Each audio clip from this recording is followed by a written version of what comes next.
నమస్తే, నా పేరు ప్రశాంతి. వై న్యూస్ కు స్వాగతం. The news sponsored by Vaira family restaurant, national highway, Tetagunta. నోరూరించే వంటకాలు, అసలైన మసాలా దమ్ముతో అదిరిపోయే నాన్ వెజ్ రుచులు మీకోసం.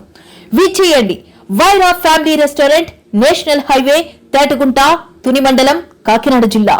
గత 5 సంవత్సరాలుగా కుంటుపడిన నర్సీపట్నం ప్రభుత్వ ఆసుపత్రి అభివృద్ధి ఇప్పుడు కొత్త పుంతలు తొక్కుతోంది. రాష్ట్ర శాసనసభ స్పీకర్ చింతకాయల అయ్యన్న పాత్రుడు బాధ్యతలు చేపట్టిన నాటి నుంచి ఆసుపత్రి అభివృద్ధిపై ప్రత్యేక శ్రద్ధ కనబరుస్తున్నారు. ఇందులో భాగంగా ఇవాళ ఆసుపత్రి అభివృద్ధి కమిటీ సభ్యులతో కలిసి ఆయన విస్తృత స్థాయి సమీక్షా సమావేశం నిర్వహించారు. ఈ సందర్భంగా ఆయన మాట్లాడుతూ గత 5 ఏళ్లుగా ఆసుపత్రిలో అభివృద్ధి శూన్యమని, రోగులకు నాణ్యమైన వైద్యం అందలేదని ఆవేదన వ్యక్తం చేశారు. అయితే ఇప్పుడు పరిస్థితులను చక్కదిద్ది రోగులకు నాణ్యమైన మెరుగైన వైద్య సేవలు అందించడమే లక్ష్యంగా ముందుకు సాగుతున్నట్లు ఆయన స్పష్టం చేశారు. ఆసుపత్రుల్లో మౌలిక సదుపాయాల కల్పనలో భాగంగా 9 ప్రాథమిక ఆరోగ్య కేంద్రాలకు స్పీకర్ అయ్యన్న పాత్రుడు తన చేతుల మీదుగా నాణ్యమైన బ్రాండెడ్ డెల్ కంప్యూటర్లు, HP ప్రింటర్లను అందజేశారు.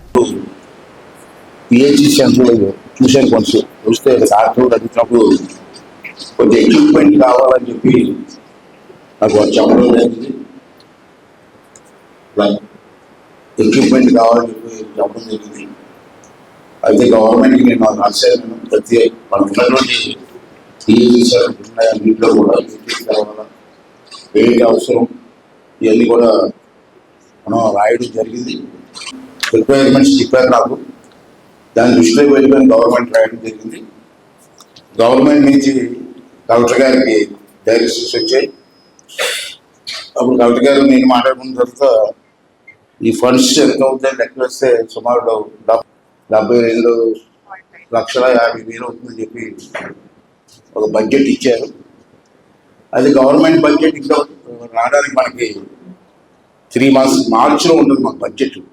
ప్రతి సంవత్సరం మార్చిలో బడ్జెట్ అసెంబ్లీలో శాంక్షన్ అయిన తర్వాత రావాలి. అంటే లేట్ అవుతుందని తెలుసుకుంటే CSR గ్రాంట్స్ అంటే మనకు కొన్ని కంపెనీస్ ఉన్నాయి, మనకి అచ్యుతాపురం దగ్గర వాళ్ళ CSR గ్రాంట్ అని ఉంటుంది.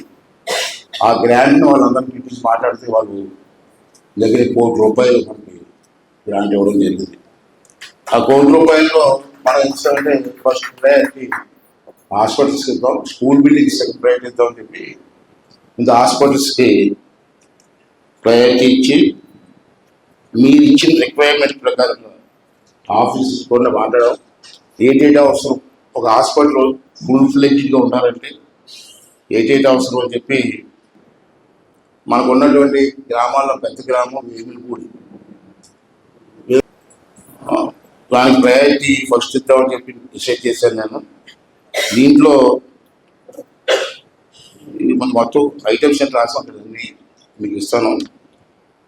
వేమిలిపూడి హాస్పిటల్కి 5,95,000 ఇచ్చాను. దీంట్లో కంప్యూటర్స్ కానివ్వండి, table for computer, office table, office chairs, తర్వాత ఇవన్నీ కూడా వాటర్ హీటర్స్. ఇది కూడా చెప్పారు కానీ డెలివరీస్ అవుతున్నప్పుడు చాలా హాస్పిటల్లో చూస్తుంటాను నేను, కోల్డ్ వాటర్ వాడుతున్నారు. నాకు తెలిసి నేను డాక్టర్ కాదు, నాకు నాలెడ్జ్ లేదు, కానీ డెలివరీస్ టైంలో హాట్ వాటర్ వాడతారు. ఏమంటే అట్లా కరెక్ట్ చెప్పింది, కానీ చాలా హాస్పిటల్ చూసి కోల్డ్ వాటర్, అక్కడ ఏ వాటర్ వాడేస్తున్నారు. అలా కాకుండా ప్రతి హాస్పిటల్ కూడా ఒక హీటర్స్, వాటర్ హీటర్స్ కూడా ఇస్తే ఆ డెలివరీ టైంకి పనిచేస్తాయి కూడా, అవి కూడా ఏర్పాటు చేసాం. నెలకు 2 యావరేజ్ మీద నెలకి 270 నుంచి 300 మంది అవుతుంది. నెలకి తీస్తున్నాం. మరి ఇంత కష్టపడకుండా నిన్ను ఎలాగైపోతాయండి. డాక్టర్స్, నర్సులు అందరూ, ఆఫీస్ స్టాఫ్, హాస్పిటల్ స్టాఫ్ అందరూ కష్టపడ్డారు కాబట్టి ఇంత గ్రోత్ వచ్చింది మనకి. అలాగేందమ్మా, ఈ 24 గంటలు ట్రైనింగ్ వచ్చారు వాళ్ళు కూడా హాస్పిటల్లో బాగా అయిపోయి ఇప్పుడు పిలిచిన రావడం, అర్ధరాత్రి కూడా వస్తున్నారు. ఈ 2 సంవత్సరాల్లో చాలా మటుకి రోడ్స్ కానీ అవన్నీ చేస్తుంది. ఇంకా ఈ సంవత్సరం వచ్చే సంవత్సరం మాత్రం ఓన్లీ 2 టార్గెట్ పెట్టుకున్నాను నేను. ఒకటి హెల్త్, రెండు ఎడ్యుకేషన్. ఈ రెండింటికి మొత్తం డబ్బు అంతా రెండింటికి 2 సంవత్సరాలు ఇస్తాను ఎక్కడే అవ్వటం. ఎడ్యుకేషన్, హెల్త్ ఆ రెండు చెయ్యాలని చెప్పి సిఎస్ఆర్ గ్రాంట్ అంతా మొత్తం డైవర్ట్ చేస్తాను. కానీ మీ అందరూ కూడా సహకరించమని చెప్పి కోరుకుంటూ, అలాగే వీళ్ళు కూడా బాగా సహకరిస్తున్నారు, ఆడిగారంతగా సహకరిస్తున్నారు. అది సార్ సెక్యూరిటీ మాత్రం